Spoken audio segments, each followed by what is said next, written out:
بسم اللہ الرحمن الرحیم۔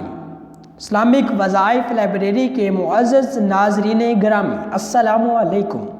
ناظرین گرامی، آج کا یہ وظیفہ خاص طور پر میری بہنوں کے لیے ہے۔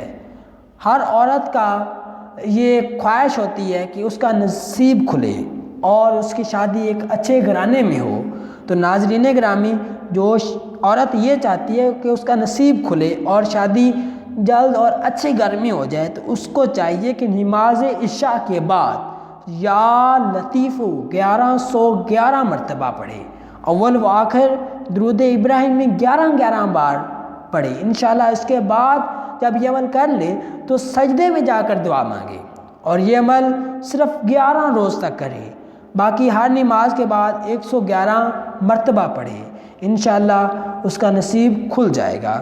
اور دوسرا اہم وظیفہ وہ بھی میری پیاری بہنوں کے لیے ہے۔ اگر کسی لڑکی کے واسطے اچھا رشتہ نہ ملتا ہو یا کہیں سے پیغام شادی نہ آتا ہو، تو عروج ماہ چاند چڑھتے دنوں باوضو 41 مرتبہ سورۃ یاسین پڑھ کر دعا مانگ لے، انشاءاللہ اچھے سے اچھا پیغام آ جائے گا۔